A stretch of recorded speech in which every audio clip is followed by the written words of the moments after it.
I'm reminded of when I was in Liberia most recently, of driving down Cincourt Street, which is sort of the main avenue that comes in from the airport, and looking over at the National Elections Commission, and there was this wonderfully new built building with banners, go out and register, go out and vote, and et cetera.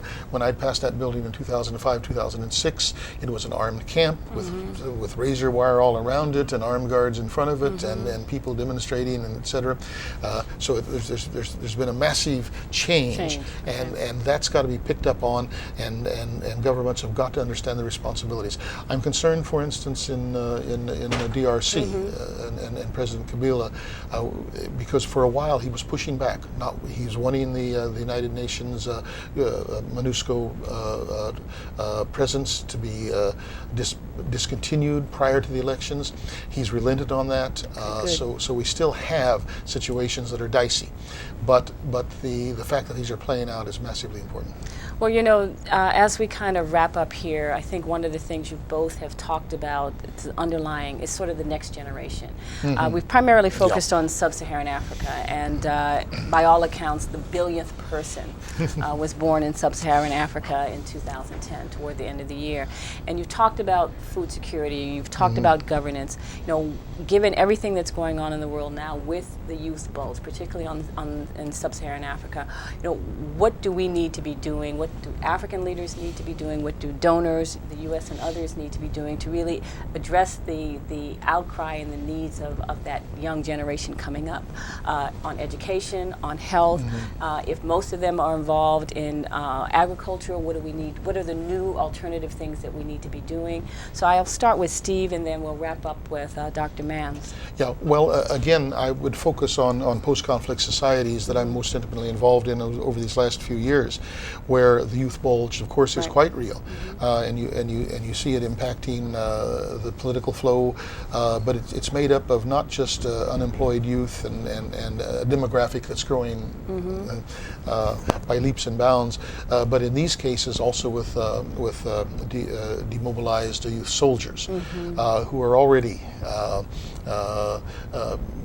distances from their society, and in many cases have done some awful things and have to have reintegration. This is the Egypt example you're talking about. I was actually, I mean, Egypt is an interesting one to talk about. Everyone, of course, is looking at Egypt in the context of the Middle East, and understandably so, in terms of U.S. policy and what that means. But obviously what happens there is important to Africa too, particularly to the Horn of Africa, obviously, and the Nile River Basin and the many countries that are involved in that. But it's also emblematic, I think, of dissatisfied youth and the impact they can have on a society. In Liberia, you see this greatly too. The government is aware of it.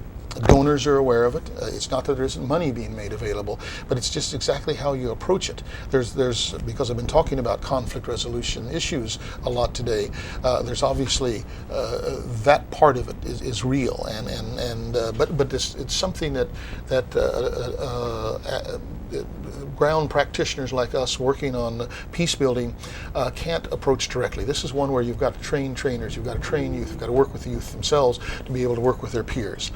And that's the way it moves forward. Yeah. And that's, I understand, is what Africa is doing. We want to highlight sort of how we all work together to address this youth bulge and making sure that they feel not only not disenfranchised, but really have the economic development and economic growth in their country really benefiting them and changing their lives. We are working in a number of countries in Africa to address the problems of youth employment in a couple of ways. One is in agriculture. Agriculture, we are living through an unprecedented period of change.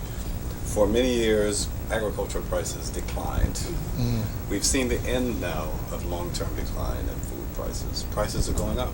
The prospects of reduction in agricultural subsidies in the West. Tremendous opportunities for Africa if it will seize it.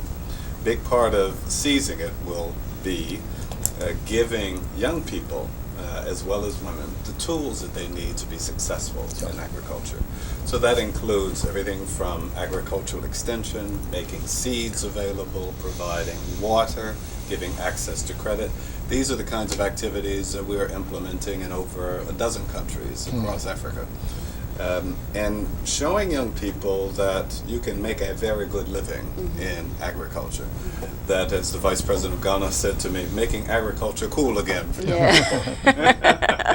That's a great line, making agriculture. Yeah, exactly. I know that the two of you are working on a number of things together, and I think you have an upcoming program, I think the end of this week, I believe. That's correct, February the 4th. So do you want to talk a little bit about the benefits of the program? And I think it really shows how development and policy come together, some of the activities that you're doing together. Well, this of course shows the other side of what the Woodrow Wilson Center is about. Yes, with AfriCare's co-sponsorship and the Constituency for Africa, which you all know well, we are co-sponsoring a major event on China in Africa, and looking at the economic impact. We'll be bringing in a number of experts, both economic and environmental, and others who will be speaking to different subjects. The target audience is a mixture of community activists, advocacy people, policymakers, who are coming in to look at this issue in a reasonable way. The point being that we have tended to be defensive about China in Africa as a people, as a government, I think. And we need to look for opportunities to work together with Africa, with China, on development projects. We know, I mean, Liberia again is a good example where you see the Chinese are building all the roads and the Brazilians are building the dam, and so we all see it as competition and think we've got to undercut it. I think there's ways in which we can work together, and we have to find those ways. The opportunities are great, and obviously the needs are so great that there's room for everyone, and so that's what we're going to be looking at.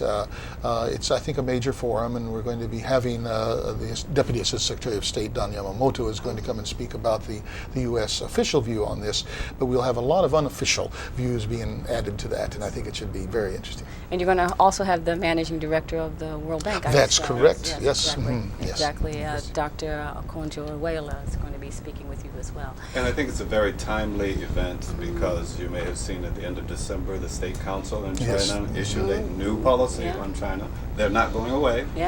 For me, China, I know, is controversial, but I think it's an enormous wake-up call for all of us about the tremendous opportunity that exists in Africa.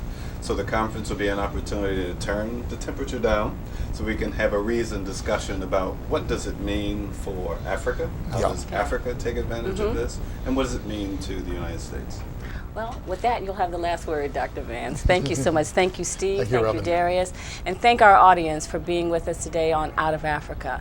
It's been a wonderful program. You've both talked about the importance of policy and development, and I see that there's absolutely no way that they can be separated, and I think that's a good thing. Thank you for your contributions today, and it's been a great program. Thank you. Thank you. Okay, thank you. Thank you.